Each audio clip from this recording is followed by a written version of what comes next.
प्रातः बच्चों, 7वीं कक्षा में आप सबका स्वागत है।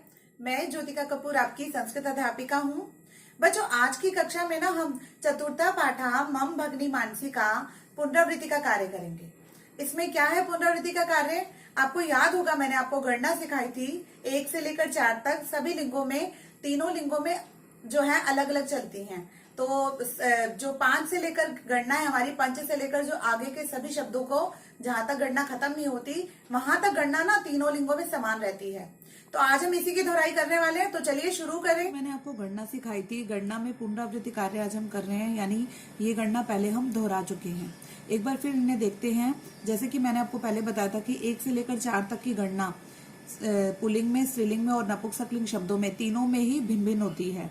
तो आइए एक बार इसकी दोहराई करते हैं। एकाहा, पुल्लिंग में बोलते हैं एक को एकाहा, स्त्रीलिंग में बोलते हैं एका, नपुंसकलिंग में बोलते हैं एकम।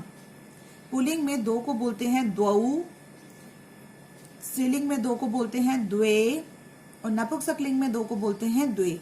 ये दोनों समान हैं, नपुंसकलिंग और स्त्रीलिंग वाले।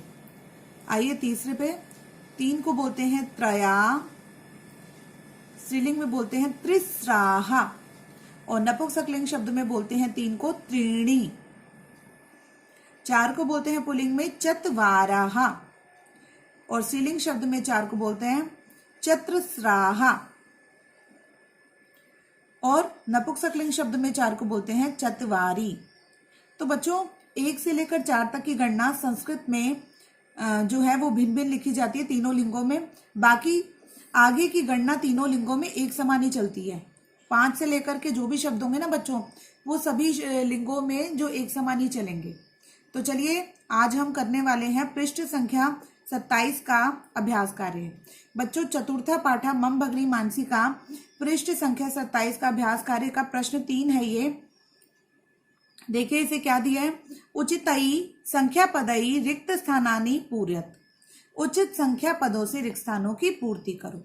देखो, पहले भाग में दिया है पृथ्वी डैश अस्ति, पृथ्वी है। क्या है पृथ्वी? यहाँ पर ऑप्शन दे रखे हैं एकाहा, एका, एकम। तो मैंने ध्यान दिया कि पृथ्वी शब्द जो है वो क्या है? पृथ्वी शब्द स्त्रीलिंग है। तो स्त्रीलिंग शब्द में यहाँ हमने देखा था एक को कहते हैं एका। तो मैंने यहाँ पर उचित चिन्ह एका को चूज किया, उसको चुनाव किया कि ये शब्द यहाँ आएगा और बाकी सब दोनों शब्दों को छोड़ दिया क्योंकि वो पुल्लिंग और नपुंसकलिंग के थे। तो यहाँ पर हम लिखेंगे पृथ्वी एका अस्ति, अर्थात पृथ्वी एक है। आइए अगले वाक्य पर। मानवस्य पादौ, मानव के 2 पैर। बेटा, ओ की मात्रा से पता चल रहा है कि पैर जो है वो 2 हैं। तो यानी कि संख्या में यहाँ पर हमें ना नीचे ऑप्शंस दे रखे हैं कि 2 के लिए हम क्या लेते हैं।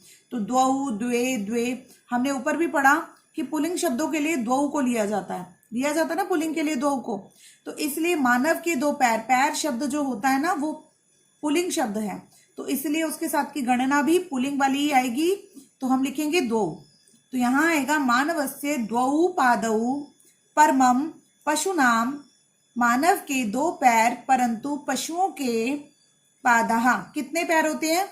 4। पशुओं के आपको पता है ना 4 पैर होते हैं। तो 4 के लिए हम यहाँ पर पादहा शब्द का ही पुल्लिंग शब्द है, इसलिए हमने 4 को भी चत्वाराहा लेंगे क्योंकि पुल्लिंग शब्द में 4 को चत्वारा कहा जाता है। तो हमने यहाँ पर चत्वारा को टिक किया कि ये शब्द हमें यहाँ पर धरना है। तो पहले देखिए पृथ्वी का क्या लिखा है आपने, यहाँ हमने एका, मानवस्य यहाँ पर आएगा द्वौ पादौ परमम पशुनाम चत्वाराः पादा। तीसरा भाग देखिए, मम वाटिकायाम डैश पुष्पाणि। बच्चों, वाटिका, मेरी वाटिका में पुष्प हैं। तो यहाँ पर जो हमने गणना लेनी है वो पुष्प के हिसाब से लेनी है, ना कि वाटिका के हिसाब से। मेरी वाटिका में कितने पुष्प हैं? तो यहाँ पर हमें ना ये देखिए ऑप्शन दे रखे हैं। मेरी वाटिका में त्रया।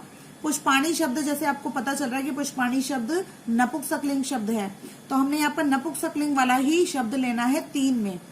त्रया शब्द पुल्लिंग के लिए लिया जाता है, त्रिस्रा स्त्रीलिंग के लिए। तो यहाँ पर शब्द आएगा त्रीणी। मेरी वाटिका में त्रीणी पुष्पाणि, मम वाटिकायाम त्रीणी पुष्पाणि। और यहाँ देखिए लिखा है च लताः सन्ति। लताः शब्द जो है वो स्त्रीलिंग है, इसलिए स्त्रीलिंग के लिए 3 शब्द को हम त्रिस्रा कहते हैं। तो यहाँ आएगा त्रिस्राहा चार लताः सन्ति और लताएं 3 हैं। एक बार फिर देखो, मम वाटिकायाम त्रीणि पुष्पाणि त्रिस्राहा चार लताः सन्ति। मेरी वाटिका में 3 पुष्प और 3 लताएं हैं। आइए अगले भाग पर। सप्ताहे, सप्ताह में, दिनानी, सप्ताह में दिन होते हैं। ठीक है, ये अगले वाक्य के लिए बेटा, इसलिए इसको यहीं तक ही देखेंगे। सप्ताह में दिनानी, सप्ताह में दिन होते हैं। कितने दिन होते हैं? ये ऑप्शंस दे रखे हैं बच्चों यहाँ पर। सप्ताह शब्द होता ही नहीं है जिसके पीछे विसर्ग हो, ये गणना गलत दे रखी है। ठीक है, तो सप्त और सप्तानी, सप्तानी शब्द दिनानी के साथ आ रहा है, लेकिन आपको मैंने समझाया कि 5 से लेकर की गणना जो होती है ना, वो तीनों लिंगों में समान होती है। तो यहाँ पर सप्तानी शब्द भी उचित नहीं है। यहाँ पर आप लिखोगे सप्त। सप्ताहे सप्त दिनानी, सप्ताह में 7 दिन, मासे चा डैश दिनानी, और मास में इतने दिन होते हैं। कितने दिन होते हैं? त्रिंशताहा शब्द जो है गलत लिखा हुआ है, त्रिंशतानी शब्द भी नहीं होता है बच्चों। ठीक है, तो ये दोनों शब्द गलत है। हम लेंगे यहाँ पर 30 को त्रिंशत, और मास में त्रिंशत दिनानी, और मास में 30 दिन होते हैं। एक बार फिर देखो इसको, सप्ताहे सप्त दिनानी मासे चा त्रिंशत दिनानी। सप्ताह में 7 दिन और मास में, मास यानी महीने में 30 दिन होते हैं। बच्चों आपका गृह कार्य केवल इतना है कि आपने ना ये प्रश्न नंबर जो 3 है इसको अपनी पुस्तक में करना है, क्योंकि आपकी पुस्तक का कार्य है। बस ये समझाना था आपको। 1, 2, 3 ये जो हमने गणना सीखी है 1 से लेकर 4 तक की दोहराई की है, उसको आप अच्छे से याद कर लीजिएगा। आज के लिए इतना ही। धन्यवाद।